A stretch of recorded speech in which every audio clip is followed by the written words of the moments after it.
निज इमोशन को कंट्रोल करने शिख नहले जीवन टेंशन रे भरी जीव। एमिति अनेक थर होता है किछि फल पाइबार आशा किछि दायित्वर बोझ नहीं ऋण किंबा केबे केबे भल मनीष हेबा चक्कर रे आमे अजथा टेंशन हो जाई थाउ। एही टेंशन नुआ नुआ छोट लगी थाए सेथिपाई किछि बड़ फरक पड़ेनी। किंतु जेबे टेंशन रो भार बढ़िबाकू लागे सेतेबेले मनीष डिप्रेशन को चली जाए। शेषरी सबु बाट बंद हेबा भली लागे। एपरि अनुभव हुए जेपरि सबु शेष हो जाइछि। सेथिपाई दर्शक बंधु निज भावना उपरि विजय प्राप्त कर। मने रख घृणा करिबा भल पाइबा ईर्षा करिबा साहस करिबा किंबा डरिबा सबु गोटिए गोटिए इमोशन होइथाय। जदि एही इमोशन को आयत्त करा न जाए तेबे जीवन उदासीनतारे कटि जाए।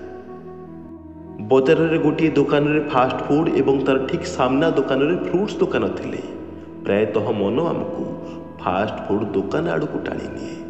सेतेबेले जदि आमे निज मन को बुझाई परिबा कि फ्रूट्स रो उपकारिता कौन एवं फास्ट फूड रो अपकारिता कौन तेबे आमे निजको रोगरु बचाई परिबा।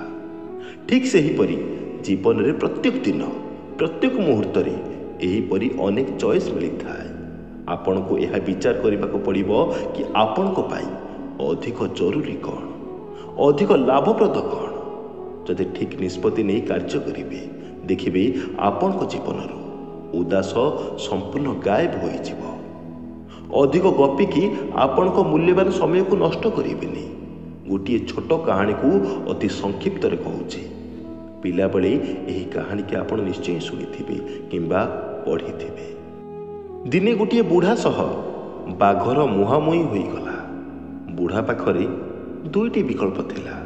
सी किछि न करी मरीजिब नहले साहसर सह लड़िके मरिब। बुढ़ाटी द्वितीय विकल्प को बाछिला। जेतेबेले साहसर सह से लड़िब बोली निष्पत्ति नेला ताकू गोटिए बुद्धि आसिला। सेही बाघटी बुढ़ा को आक्रमण करने पूर्व बुढ़ाटी गोटे मोटा तड़ा धरी बाघ को आक्रमण करने को बाहरी पड़ा। बाघटी मध्य निज पंजा को माटी रे ताड़ी बुढ़ा आड़ को अग्रसर होता है। बाघटी बुढ़ार आखि को देखुता है। बुढ़ा मध्य बाघर आखि को देखुता है। एहारी भितरी जेबे बाघ एवं बुढ़ा मध्यरे पाखापाखि होई गले बुढ़ाटी हाथ रे धरिथिबा तड़ाटी को बाघ को न मारी पाखरे थिबा गोटिए माठिया उपर को फिंगिला। बाघटी जो बेग्र रे आसुथिला सेही बेग्रता सह से रहीगला। चारिआड़ को ठीक से चाहिबा परे से पुणी जंगल आड़ को फेरीगला। प्रकृत कथाटी एहा कि बाघटीर संपूर्ण फोकस बुढ़ा उपरे थाए। जेतेबेले माठिया रे तड़ा बाजिबा परे जंगलटी सुनसान थिबारु अति तीव्र शब्द करिथिला। जेउथिरे बाघटी बंधुकर शब्द भाबी सेठारु प्राण विकल रे फेरी जाइथिला। जीवन रे जेतेबेले कोनसी बाट देखा न जाए सेतेबेले मन को शांत रखिबा उचित। जेमिति चहला पानी रे प्रतिबिंब देखा जाए नाही ठीक सही परी अस्थिर मन रे कोनसी भी समस्यार समाधान हुए नाही। साहसर सह सामना करिबा जदि स्थिर करिनियो तेबे सेतेबेले आउ मन काम करिबो नाही केवल बुद्धि काम करिबो। बुद्धि एवं मनर लड़ई भितरी सबुबेले बुद्धि के प्राधान्य दियंतु। कारण मन असुमारी इच्छार पुओ ताको जेते पोतिले भी ताहा केबे पूर्ण हेबो नाही। किंतु जदि बुद्धि एवं विवेकर शुणिबे तेबे केवल दरकारी जिनिस ही प्राप्त करिबे। केवल दरकारी टेंशन नेबे अजथा मुंडर बोझ बढ़ाइबे नाही। यह रियल लाइफ बंधु रियल लाइफ नुहे। सेथिपाई प्रैक्टिकल होई बंचिबा को चेष्टा कर इमोशनल होई नुहे।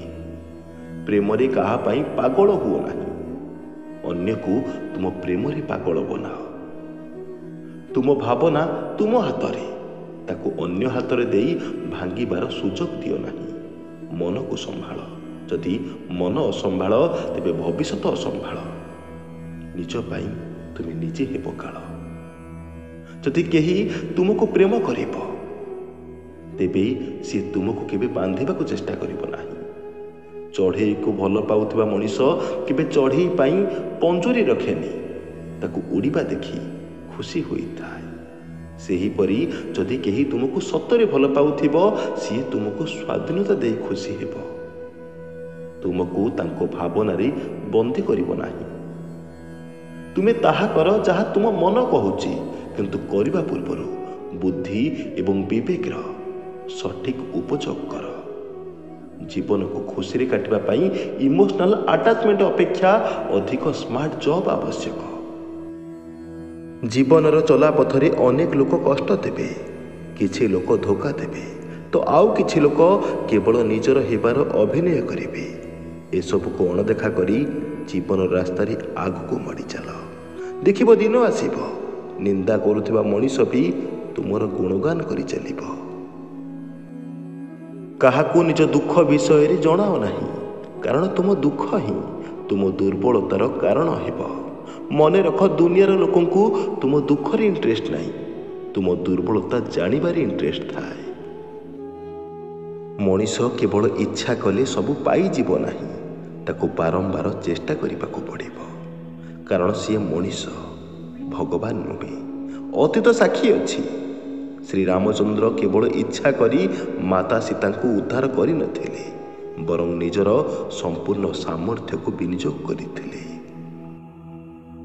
ବୟସ ବଢ଼ିଲେ କର୍ତ୍ତବ୍ୟ ବଢ଼େ, କର୍ତ୍ତବ୍ୟ ବଢ଼ିଲେ ଦାୟିତ୍ୱ ବଢ଼େ, ଦାୟିତ୍ୱ ବଢ଼ିଲେ ଜଞ୍ଜାଳ ବଢ଼େ, ଜଞ୍ଜାଳ ବଢ଼ିଲେ ଚିନ୍ତା ବଢ଼େ। ଏସବୁ ବଢ଼ି ବଢ଼ି ଚାଲିଥାଏ। ତା ସହ ବୟସ ମଧ୍ୟ ବଢ଼ି ଚାଲିଥାଏ, କିନ୍ତୁ ଆୟୁଷ କମି କମି ଚାଲିଥାଏ। ଏହା ହିଁ ଜୀବନ। ପ୍ରତ୍ୟେକ ଦିନର ନୂଆ ସକାଳ ତୁମକୁ ନୂଆ ନୋଟବୁକ୍ ଦେଇଥାଏ। ସେଥିରେ ତୁମେ କ'ଣ ଲେଖିବ ତାହା ତୁମ ଉପରେ ନିର୍ଭର। ସମୟ ସର୍ବଦା ପରିବର୍ତ୍ତନଶୀଳ, ସେଥିପାଇଁ ସମୟ ଖରାପ ଥାଉ କି ଭଲ, କେବେ ପରିଶ୍ରମ ଏବଂ ପ୍ରଚେଷ୍ଟା ଛାଡ଼ନ୍ତୁ ନାହିଁ। ଗୋଟିଏ ଜାହାଜକୁ ସମ୍ପୂର୍ଣ୍ଣ ସମୁଦ୍ର ମଧ୍ୟ ବୁଡ଼େଇ ପାରେ ନାହିଁ, ଯେଉଁ ପର୍ଯ୍ୟନ୍ତ ଜାହାଜ ନିଜ ଭିତରକୁ ସମୁଦ୍ରର ପାଣିକୁ ଆସିବାକୁ ଦିଏ ନାହିଁ। ସେହିପରି ଆପଣ ମଧ୍ୟ ସମ୍ପୂର୍ଣ୍ଣ ହାରିପାରିବେ ନାହିଁ ସେ ପର୍ଯ୍ୟନ୍ତ, ଯେଉଁ ପର୍ଯ୍ୟନ୍ତ ନକାରାତ୍ମକ ଚିନ୍ତାଧାରା ନିଜ ଭିତରକୁ ଆସିବାକୁ ଦେଇନାହାନ୍ତି। ଆମେ ଅର୍ଜନ କରିଥିବା ଧନକୁ ସମସ୍ତଙ୍କ ସହ ବାଣ୍ଟି ପାରିବା, କିନ୍ତୁ ଆମେ କରୁଥିବା କର୍ମକୁ କାହା ସହ ବାଣ୍ଟି ପାରିବା ନାହିଁ। ସେଥିପାଇଁ କର୍ମ ଯାହା ବି କରୁଛ, ତାର ପରିଣାମ ବିଷୟରେ ନିଶ୍ଚୟ ଚିନ୍ତା କର। ଖୁସିରେ ରୁହନ୍ତୁ, ନିଜର ଯତ୍ନ ନିଅନ୍ତୁ। ଆଜି ପାଇଁ ଏତିକି, ପୁଣି ଦେଖା ହେବ କିଛି ନୂଆ ବିଚାରକୁ ନେଇ। ସେ ପର୍ଯ୍ୟନ୍ତ ଜୟ ଜଗନ୍ନାଥ, ଜୟ ଶ୍ରୀକୃଷ୍ଣ।